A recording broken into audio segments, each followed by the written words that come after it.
What's going on, car family? I'm Ben Wayne. I'm Isha Wayne. And today we are in the brand new 2019 BMW X7. I was supposed to shoot the BMW 8 Series convertible today, but unfortunately that car has sold. I've been chasing after that car for quite some time. I'm going to get a hold of it and do a full review on it, but since that car is sold, I figured we'd do a quick video talking about the iDrive system and the new X7. So consider this as a video to supplement with the full technical review we did on the X7. So Isha, since you're sitting in this car, what are your thoughts on the interior overall? I really appreciate what they've done in this vehicle. What? It's very nice. I really like first of all, it's comfort to me.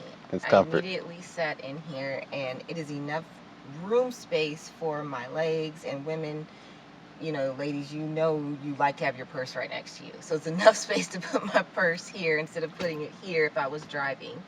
It's comfortable. I know that these are probably, the ventilated seats and all of that is worked into this.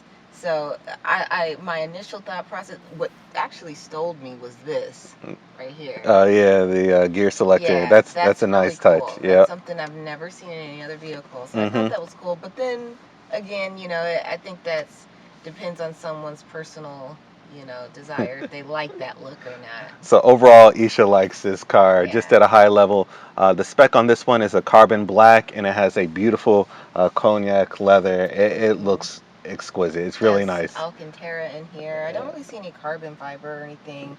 I don't think this car is built on like racing or anything. Yeah. So it's not needed. Right, it's not. So let's go ahead and talk a little bit about the infotainment system here.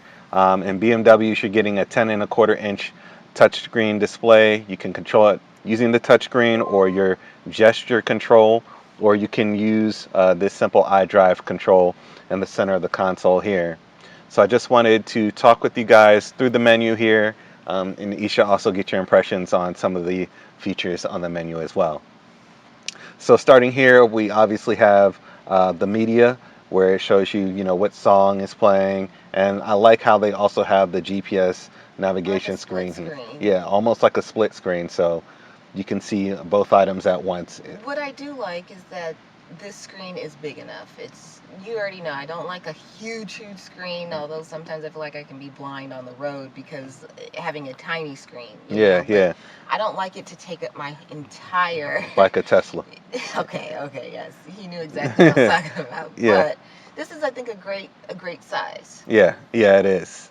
So there's several different options here. Let's just go down one by one. So you have your communication, so that takes you to your contacts if you have your phone synced in, or telephone, so you want to connect your telephone by Bluetooth, you can do that.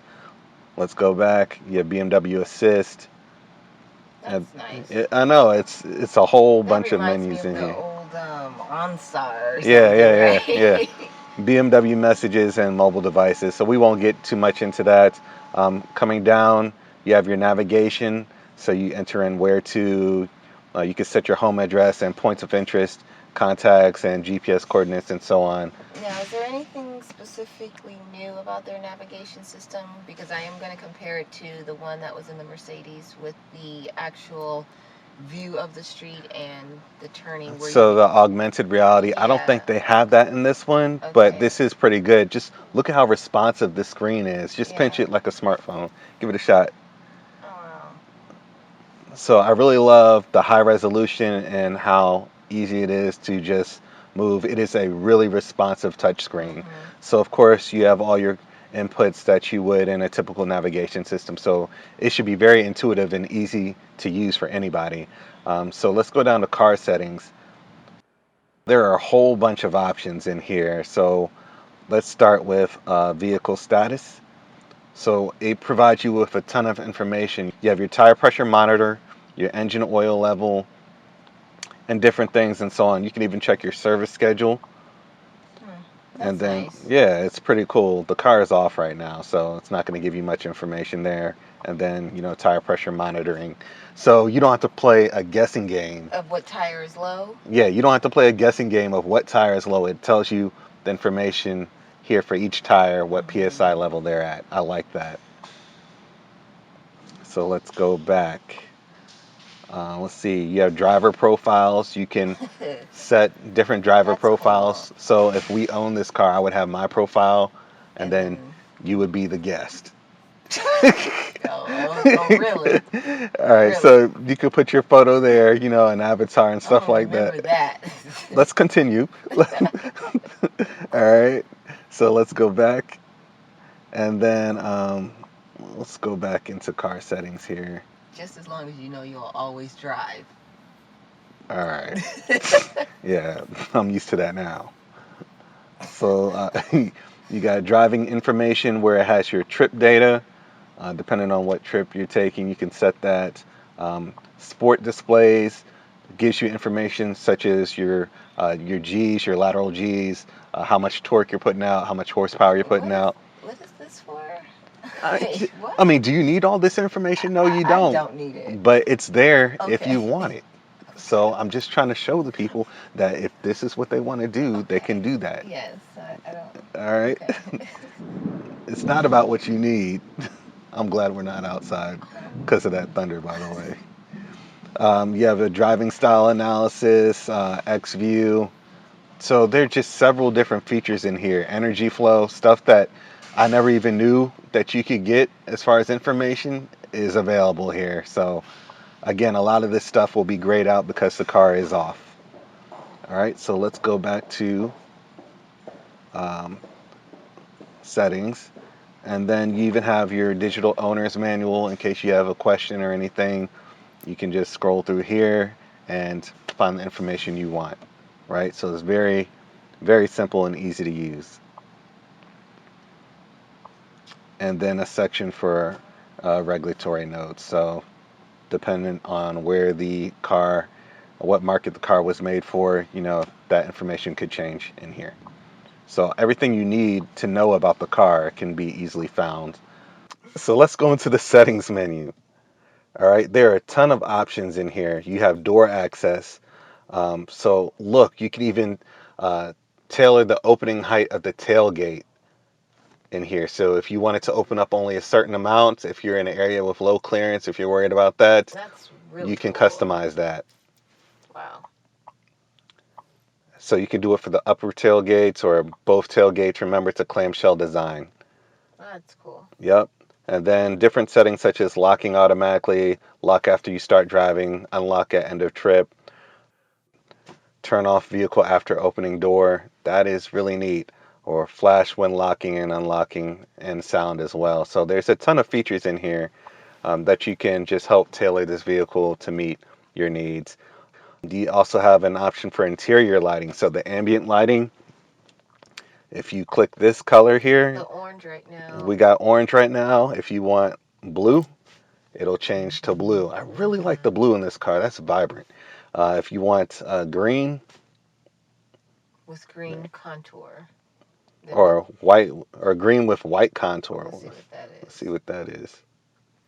Oh, it's green undertone and the white's on the top. Okay. That's pretty neat.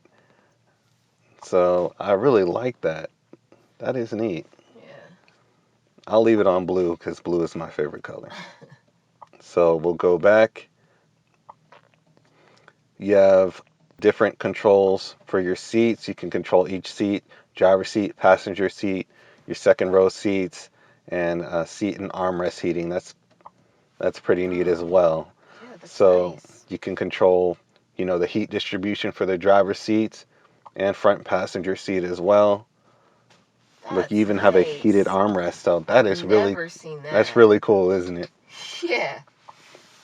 So I'm not gonna lie, navigating through this menu for my first time, this is my very first time, it is a little complex, but I imagine as you start to get to know this car and use it on a daily basis, it will be a lot easier.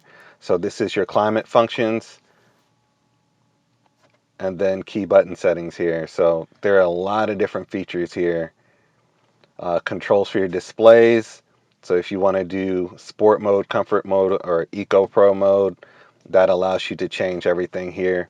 There's also settings for your head-up display. You can adjust the brightness, the height, rotation. Just the settings menu in this car is endless. So settings for your speed limit assistant, and then also if you want to display the navigation system behind the steering wheel and that's digital display, you can do so as well.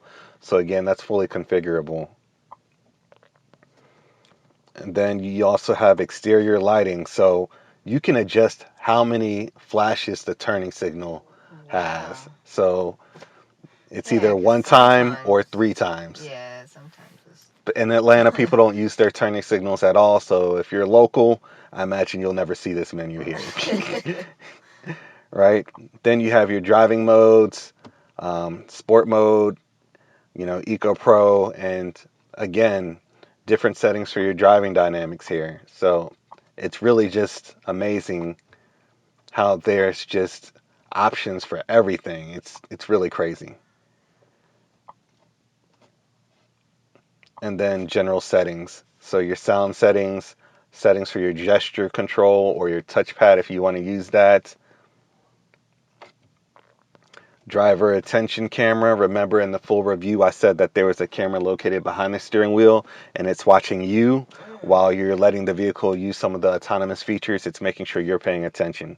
Wow. And if you're not, what does it do? There's some alerts to make sure. And then of course just different general apps that you can have for this car, such as weather, news. It really depends on what you want, what you want your experience to be while in this vehicle. So it's just really endless here. What do you think about this? I think it's really good. It's really in depth and detailed. I haven't seen some of these features in any other vehicle that we've gone through. I think that's cool. I didn't think about stuff like that because Yeah. I just kind of get in the car and go. Get in the car and go. Yeah, but if I had it accessible for some things that I do need, it is a nice touch. It really is a nice touch. I can't stop playing with it. Like, I just want to take 30 minutes and just study this thing. I'm pretty sure you do. But anyways, I just wanted to do a quick run through of this infotainment system with you guys. If you get a chance to get in an X7 or if you own an X7, I strongly encourage you to just take some time and play with it and see what options you'll find. You never know. You might find something that just makes you enjoy this car that much more. So that was just a quick video showing you guys the infotainment system. Any closing thoughts? I like it. I like the interior, comfortable. I know we're not even talking about that. But yes, I do like the infotainment system in this vehicle. It's nice. It's nice. It's brilliant. Well done, BMW. So we'll leave it off here. I will get to that 8 series, but thank you guys so much for watching, and we'll talk to you in the next video. We'll catch you in the next one. All right. Let's go into the settings menu. There's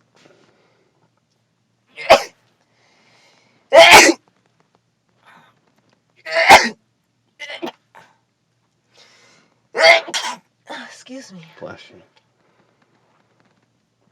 I'm kidding.